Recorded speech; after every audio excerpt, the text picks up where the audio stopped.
He raised his glass and smiled that crooked smile he's had since middle school, the one that always meant trouble for someone else. "To my baby brother," he said loudly, eyes gleaming, "the family disgrace who finally finished one of his 3 degrees." Laughter. Real, loud, from both sides of the table.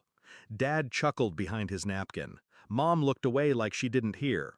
40 people, a long oak table, turkey, wine, candles, and silence, except for the echo of that word, disgrace. I didn't blink, didn't flinch, just reached for my glass. Across from me, his fiancée, Anna, touched his arm, gently. Her jaw was tight. She knew. They all would, soon. People think betrayal is one big blow. They're wrong. It's soft, slow, a whisper that turns into rot.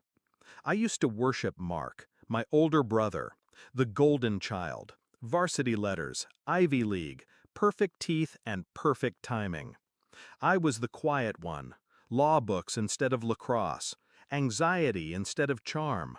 He told me I thought too much, that no one liked to know it all.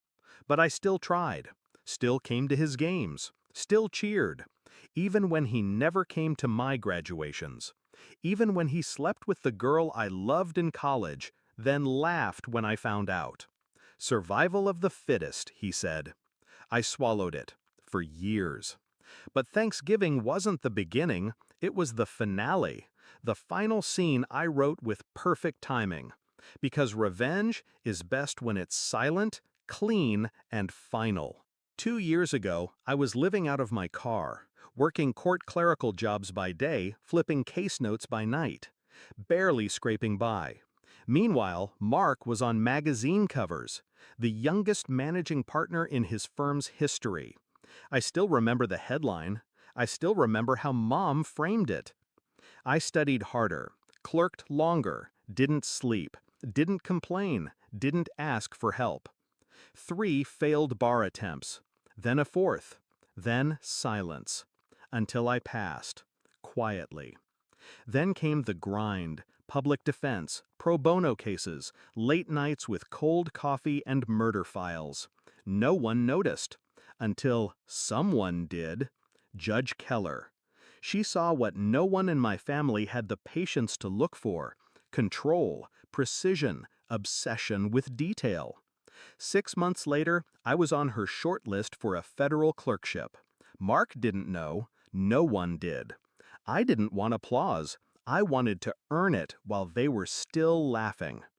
The clerkship led to my recommendation, and 2 months ago, my name landed on the president's desk. 1 interview, 1 vote, 1 signature. Just one more formality before my life changed. Which brings us back to Thanksgiving, to the moment Mark mocked me. To Anna, his fiancée, whom I hadn't seen since the announcement, shifting uncomfortably in her seat. She looked beautiful and nervous. She knew it was coming. I'd told her a week earlier, over coffee. She didn't believe me at first, until I showed her the letter, signed, stamped, official. I waited until dessert, then I stood, slow, calm, glass in hand. "I do have some news," I said, voice steady. Mark smirked. "Please tell us it's not another online course." More laughter. Anna didn't laugh. "Last week," I said, "I received confirmation that I've been appointed to the United States District Court." Silence. Cold and sudden. A spoon dropped.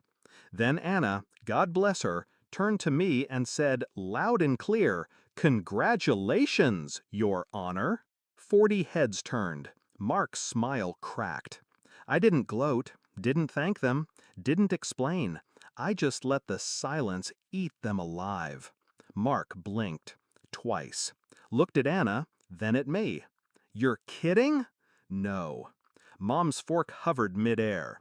Dad cleared his throat. "Federal?" I nodded once. "Confirmed yesterday. I start next month." Mark laughed, hollow. "What, some internship?" Anna cut in. "No, an appointment." He looked like someone had just slapped him.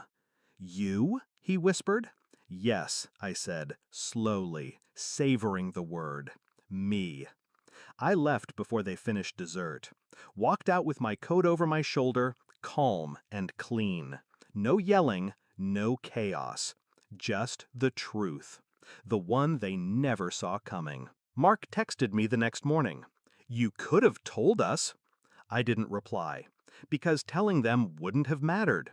They never heard me anyway. The news hit the local papers 2 days later. Photo, title, swearing-in ceremony.